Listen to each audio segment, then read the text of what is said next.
Numbers मेरे पास अभी आ रहे हैं तो इसलिए मैंने आपके सामने रख दिए। खैर हम आगे बढ़ते हैं, आपके दो दमदार ट्रेड आपसे पता करने हैं। सौरभ सर एक बार जरा आप ही बता दीजिए आपके 2 घंटे के दमदार ट्रेड कौन से हैं।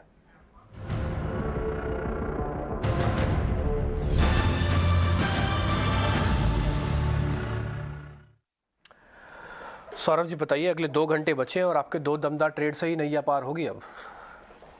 ओके, सो मेरा पहला पिक सिप्ला रहेगा। सिप्ला की स्पेसिफिकली बात करें तो स्टॉक में पिछले कई समय से म्यूटेड प्राइस एक्शन देखने मिल रहा था, पर आज के सेशन में स्टॉक ने अपना जो 200 मूविंग एवरेज है और 20 मूविंग एवरेज है, दोनों को ब्रेक किया है और स्टॉक अभी भी अपने दिन के ऊपरी स्तरों पे है।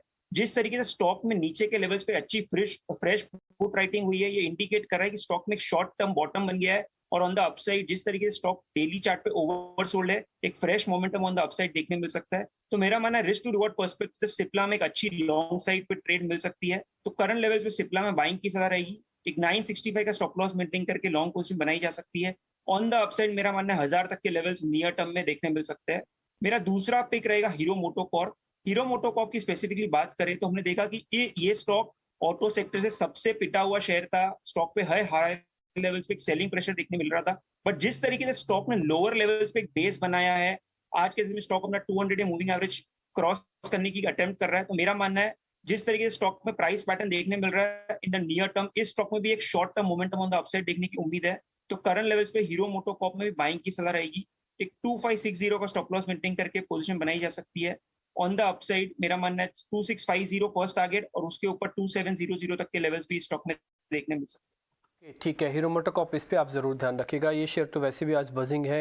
एक तो उन्होंने स्प्लेंडर लॉन्च किया है नया, और पुराने वाला स्प्लेंडर और नए वाले स्प्लेंडर में सिर्फ 10,000 रुपये का फ़र्क है। पुराने वाला 62-63 हज़ार का मिलता है, इन्होंने 72,000 रुपये का नया लॉन्च किया है। और जो नया स्प्लेंडर है उसके अंदर ब्लूटूथ है, वाईफाई है, इलेक्ट्रॉनिक मीटर है, अच्छी लाइटें लगाई हैं इन्होंने। तो एक स्प्लेंडर को नए लुक से इन्होंने लॉन्च करने के दिया है। उसका नाम है एक्सटेक, TEC। पहले एक्स लिखेंगे फिर TEC लिखेंगे, तो उसके बाद ही आपको हीरो मोटोकॉर्प का मिल जाएगा। सबसे ज़्यादा गाड़ियाँ बेचता था हीरो मोटोकॉर्प स्प्लेंडर की, और स्प्लेंडर इसने री लॉन्च किया है। हमें तो हैरानी है कि अब स्प्लेंडर अब तक ई व्हीकल्स के तौर पर क्यों नहीं है, बट हालांकि उस पर काम चल रहा है, ऐसा कुछ खबरें चल रही हैं। बट अब ये पेट्रोल वाला वर्जन ही है जो आपको नया इन्होंने लॉन्च। ठीक है, जिस जायडस के बारे में भी आपको हम थोड़ी देर पहले बता रहे थे ना, उसके मार्जिन्स कम ही आए हैं। ये 23% से घटकर 18%, जो मैं आपको बता रहा था ना, इसकी आय बढ़ी है और प्रॉफिट कम हुआ है। साफ सा मतलब था कि मार्जिन्स हिट हुए होंगे, वो मार्जिन्स हिट हुए हैं। वो 23% से घटकर 18% है। ये आप जो बड़ी लास्ट की 2 कैंडल्स देख रहे हैं, ये रिजल्ट्स वाली है। ये शेयर खड़ा हुआ था, इसी चीज़ की वेट कर रहा था कि नंबर्स के बाद क्या आएगा। अब आप ये अबीटा यानी इसको कामकाजी मुनाफा हम कहते हैं, वो भी घटा है 850। मार्जिन कम होंगे तो कामकाजी मुनाफा भी कम हो जाएगा। 850 से 700 वाली कैटेगरी में आ गए हैं। बस मेरे को इसके सिर्फ बायबैक का इंतज़ार है कि बायबैक के रेट क्या लेके आता है। शायद शेयर भी इसी वजह से रुक रहा है, अगर नहीं तो ये तो बहुत नीचे आ जाता अब तक, तो ये जिस तरह के नंबर्स हैं। बट एनी हाउ, कोई बात नहीं, आगे बढ़ते हैं। एक शेयर ने ना टेक्निकल ब्रेकआउट दिया है, जिसके बारे में अभी आप कह रहे थे सर, वह इसाब इंडिया। वॉल्यूम थोड़ा कम है, वेल्डिंग से जुड़ी हुई कंपनी है, ESAB टाइप हो जाएगा तो प्रोड्यूसर ऑफ शेयर फायर कर देंगे। ESAB, इसाब India. सर एक बार ज़रा चेक कीजिए आप इस शेयर को।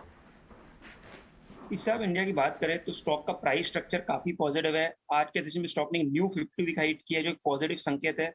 मेरा मानना है जिस तरीके से स्टॉक ने पिछले 4 महीने का जो एक ब्रेकआउट दिया है, इस स्टॉक में और ऊपर के लेवल्स इजीली देखने मिल सकते हैं। तो इन करंट लेवल्स पे लॉन्ग पोजीशन बिल्कुल बनाई जा सकती है। 3700 का लेवल जो एक ब्रेकआउट जोन है, वहां पे स्टॉप लॉस मेंटेन किया जा सकता है। On the upside I think 4000 तक के लेवल इस स्टॉक में नियर टर्म में देखने मिल सकते हैं। ये जायडस वेलनेस का मैं ज़्यादा इंतज़ार आपको नहीं कराऊंगा, मैं आपको भाव बता देता हूँ। इसका बायबैक का रेट क्या है? इसका बायबैक का रेट है 650 रुपये और 350 रुपये। तो ये 350 पे बायबैक कर रहा है, और इसके लिए जो पैसा निकाला गया है वो 750 करोड़ रुपए करीब निकाला गया, जिसका बायबैक होगा जायडस लाइफ साइंसेज। इस पर आप ध्यान रखिएगा। ये नंबर्स मेरे पास अभी आ रहे हैं तो इसलिए मैंने आपके सामने रख दिए। खैर हम आगे बढ़ते हैं।